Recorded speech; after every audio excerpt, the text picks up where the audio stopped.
you owe him an apology after the game, saying that you'll never let that happen again. What went behind that, and what was going on through your head? First half, I was just thinking too much, trying to do too much, especially with the 3 high safety defense that they play. I mean, they're dropping 8 pretty much every play, and I was just thinking too much, trying to do too much. Towards the end of that last drive, before we got that field goal, I was just playing football, doing what my coach told me to do, and that's how I started playing in the second half. So I just wanted to apologize to Coach Dude and say, hey man, that whole half's on me. That's not on the defense, that's not anybody else but me. I took responsibility for that, and in the second half we came out, played a lot better, and we ended up winning the game. What led to your adjustments to help you see the field better and pick out, hey, they're dropping 8, but this is open over here? Just the mindset. Second half, we were down, what were we, like 27-6, and then I thought, hey, I got to play a lot faster. I got to move the ball, get completions. Completions over, big plays. Those completions are going to turn into big plays. I threw the ball 3 yards to Desmond Reed, and he took it about 60 yards. Just stuff like that. That's what I got to do. I got to do that a lot more. Just taking what the defense gives me, not trying to force anything. How was your guys' communication in the first half? I know you were playing on the road for the first time in college. Do you think that affected you at all? No, not at all. Me probably as as a freshman, second game, playing in an atmosphere like that, I got to handle that a little bit better. I'm going to play in some difficult places this season. And just getting a game like that, getting a half like that under my belt, I feel like it's going to help me a lot better in the rest of the season. The coach said that everybody believed they were going to win even when they were down 3 touchdowns. Was there ever a time when doubt crept in your thinking? No, not really.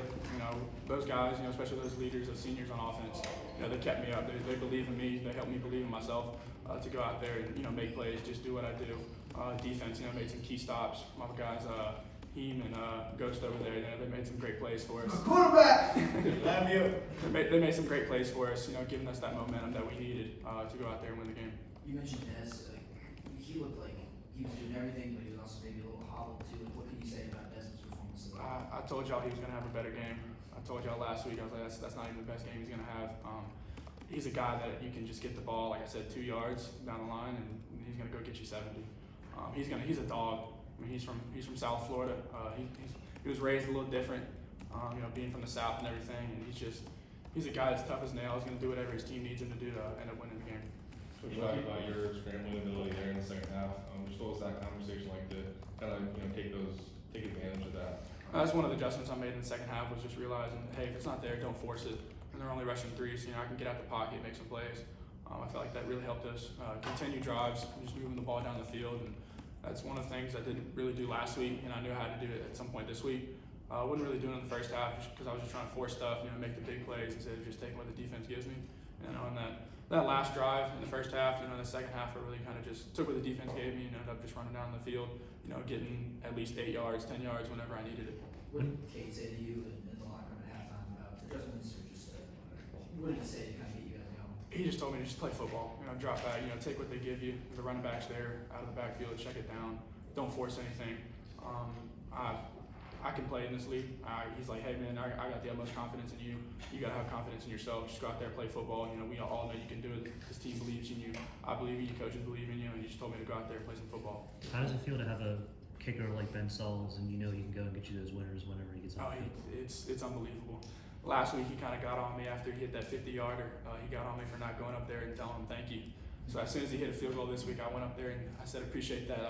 That's a big deal, and especially that half or that field goal right before half. Just getting that momentum going in the second half, and hitting that game winner. Having a guy like that is monumental, and it's going to help us win a lot of games this year. You kind of talk about that connection in the second half with Panate. What's it like just having a veteran senior receiver to lean on like that? It's huge. The entire game, even when I wasn't playing my best, he was picking me up, helping me the entire time, telling me, hey man, next drive, next play, we're going to get things rolling. And we ended up doing that in the second half.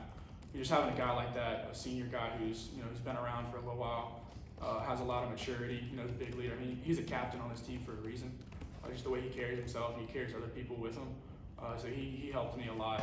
Just picking me up, saying, hey man, we got you. You ain't got to worry about anything. And he made 2 huge plays for us. He scored 2 touchdowns.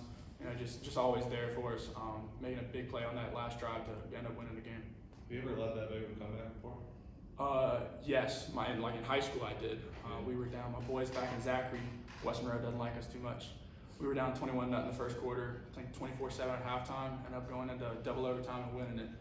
So I've been there before, but it's a little different atmosphere in college and everything with with some guys around you. So it was a lot of fun. Back on the field goal at the end of the first half, you complete that pass over the middle. Looked like you guys were lining up. You had to get a playoff because there was 1 second left, and the ball they were about to snap the ball, and you guys didn't have any timeouts. And their player went down. Did you see what happened there? It looked like he was up and then down. Did they stop the clock for you guys? Yeah, I'm gonna be honest with you. I don't know why they did that.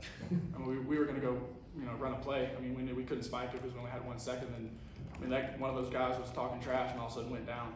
And it actually ended up helping us. I feel like, just killing the clock and having us go out there and kick a field goal.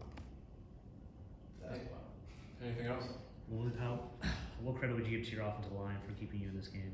Huge credit. I mean, those guys, they've been, giving me the confidence, ever since I've gotten here. Branson Taylor, Lennon Cooper, those are some really, really big leaders.